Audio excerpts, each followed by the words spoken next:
मैं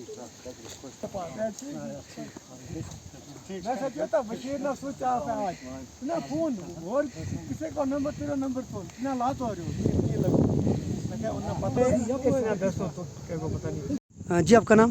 जी मेरा नाम बशीर। बशीर साहब क्या कहेंगे आप? हम यही एक चीज़ अर्ज़ करते हैं कि ये हालात है हमारी सन 1965 से लेकर आज तक कोई रोड की यहाँ पर कोई एक्टिविटी नहीं है। बच्चों को और लेडीज़ जो हैं जिनकी डिलीवरी होती हैं उनको भी उठा के हम यहाँ से किनारी से लेके खेत तक हम उठा के लेके चलते हैं। जो वक्ती हुकूमत अभी आई उसके ऊपर हमें यही उम्मीद थी कि हमारे को ये रोड जो है किनारी तक दी जाए, लेकिन हम अभी तक भी रोड के बगैर एक्टिविटी के बगैर ही जनाब हम डीसी साहब को भी कह रहे हैं और गवर्नर साहब को भी और अमित शाह साहब को भी कह रहे हैं कि ये भी इलाका आप ही का है, आप इसमें एक बार आगे विजिट करो। ये डीसी पुंछ को भी कह रहे हैं, मंडी तहसीलदार साहब को भी हम कह रहे हैं एक बार विजिट करो आगे। और देखो एमएलए साहब को भी हम कह रहे हैं आपको वोट दिए हैं इन लोगों ने, आपको चुन के भेजा है, आप एक बार मियां अल्ताफ़ साहब को भी खास करके मैं कह रहा हूँ कि इन बच्चों की तरफ देखो, क्यों ये बच्चे आज तक ये वही उसी हालात में। हमने 50-50 साल 100-100 साल 7-7 पीढ़ी हमारी जो यहाँ पर गुजरी, लेकिन हमारी रोड की एक्टिविटी के बगैर हैं सर। हम रो के आपको कह रहे हैं कि हम ये डीसी पुंछ को भी कह रहे हैं, गवर्नर साहब को भी कह रहे हैं, अमित शाह साहब को भी कह रहे हैं और प्रधानमंत्री को भी कह रहे हैं रोड को देखो।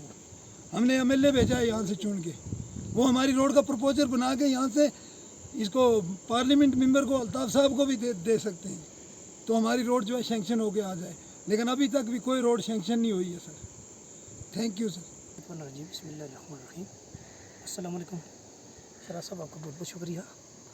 आज हम एक ताज़ियत पे जा रहे हैं। हमारे नंबरदार जो सावजियाँ और बी पंचायत के, तो उनके वालिद साहब की वफ़ात हो चुकी, उसमें बहुत जम्मे गफ़ीर या हमारा लेडीज़ मसला है चाहे जेंट्स हैं, तो रास्ते की खस्ते हाली में बहुत परेशान होकर तकरीबन 4 किलोमीटर का सामना में बहुत दुश्वारी से कट रहे हैं कि इतना डेंजर एरिया है कि इसमें अगर इंसान का पाँव फिसल जाए तो तकरीबन 2 किलोमीटर नीचे गहरी खाई में जाके इंसान की लाश भी तबाह हो सकती है। तो हमारी यही गुजारिश है आपके माध्यम से कि आप ये हमारी बात हाई लेवल तक पहुँचाएँ कि ताकि छम्बर किनारी और प्रालकोट के इस अवाम को थोड़ा फ़ायदा मिले और कोई बीमार हो जाए उसको उतारने चढ़ाने में कितनी दुश्वारियाँ आती हैं वो ये लोग जानते हैं, क्योंकि एक आदमी सिंगल होके यहाँ से चढ़ना बहुत मुश्किल है। तो यही हम आपसे गुजारिश करते हैं कि बात ऊपर तक पहुँचाई जाए। आज तकरीबन हज़ारों में आदमी चल रहे हैं मगर एक सिंगल कतार और सिंगल लाइन में चल रहे हैं, दूसरा आदमी क्रॉस नहीं कर सकता। इतनी खस्ता हाल है रास्ते की, तो बहुत बुरा हाल है।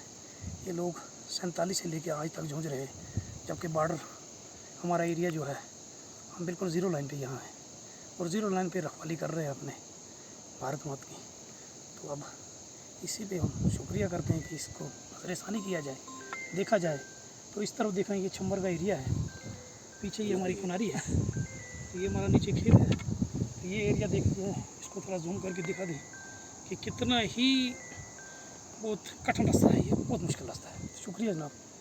जी सर, आपका नाम? मेरा नाम फयाज़ अहमद लोन है। फयाज़ साहब, इस रोड के हवाले से क्या कहेंगे? मैं इसी पंचायत का रहने वाला हूँ। ये रोड जो है खेत से लेकर किनारे तक, ये काफ़ी अर्सा पहले इसकी कोई टेंडरिंग हुई है, लेकिन आज तक इसका काम हुआ नहीं।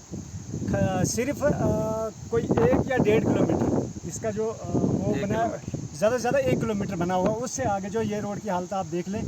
ये जो है पंचायत छम्बर किनारे में ये रोड पड़ती है, लेकिन मैं आला हुकाम तक ये मैसेज देना चाहता हूँ कि इस रोड का कोई जल्दी से जल्दी इसका काम लगाया जाए, क्योंकि बहुत ही प्रॉब्लम हो रही है लोगों को। ये देखो रास्ते की हालत, खाली एक आदमी सिंगल लाइन में आदमी चल सकता है। बाकी मैं इसी पे इत्फाक करता हूँ।